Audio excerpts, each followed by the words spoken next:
I initially got into jiu-jitsu because I was looking for a fight sport while in high school. I had done a little bit of stand-up work already, and then I found a jiu-jitsu place back in Florida. Did that for all 4 years of high school, and then whenever I joined the Army, I was looking to get back into it once I got stationed out here in Hawaii. So I had about a year and a half, 2 years where I couldn't do it. And I found these guys. It's been pretty fun ever since. I moved to Hawaii. I was actively looking for a place. Initially I had found Mango Tree Muay Thai, and then I found out that they had jiu-jitsu classes as well, and I was only able to work the jiu-jitsu classes into the work schedule. Whenever I was trying to join a place during my AIT for the Army, there was a bit of an issue because I was only there for a limited time, and they weren't willing to cut the contract whenever I was leaving, so I ended up not being able to do it for a prolonged time.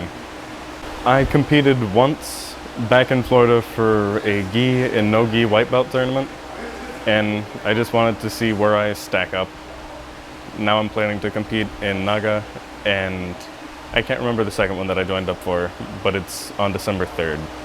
And it's just going to be the same thing, a learning experience, see where I am and what I need to improve on. Not nervous per se, it's just, I know I have limits, and I'm intrigued to test them and see how far they go. I guess the only nervousness would be breaking something while in the midst of it. Cardio's improved. Mental health has improved for me personally, and I actually have people to talk to since moving to Hawaii. Whenever I left Florida and whenever I left North Carolina, I had to start fresh each time, trying to figure out how to re-network after having had friends from basically the time I was born onwards.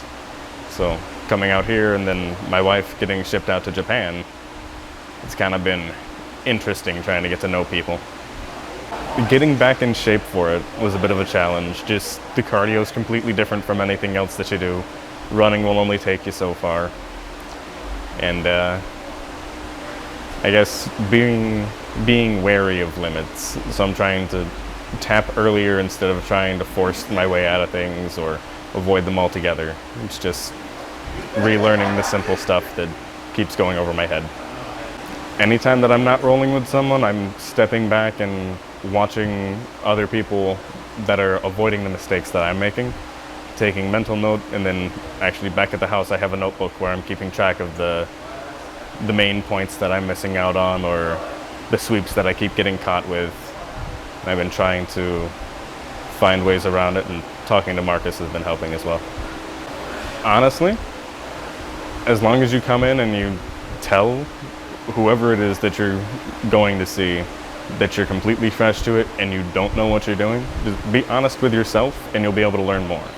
If you go in and you think that you're the cream of the crop and the best that there's going to be, then you're going to get messed up, your pride's going to get hurt, and you're not going to want to continue. So if you humble yourself before you come in, you'll be more likely to continue pressing on and improving and growing in character and in skill. A lot of people that don't actively train in fight sports, be it MMA, boxing, jiu-jitsu, if they don't train in it, but they've been in a couple scraps outside of it, they assume that they can handle themselves and they know what they're doing. And it's like a false sense of pride going into it. If you maintain that false sense of pride and you think that you're amazing, and then you get messed up by somebody that is still learning and still improving, a lot of people will take that loss and then throw it to the wind. They'll never learn from it, they won't improve, and some people will just stop trying to continue on with the sport altogether. For me personally, I had that issue in high school. Everybody thinks they're invincible when they're young. I'm still young, still working through that phase of life, but if you're able to take an objective look at yourself and compare yourself to what your goals should be or what your goals currently are, then you'll actually be able to reach them.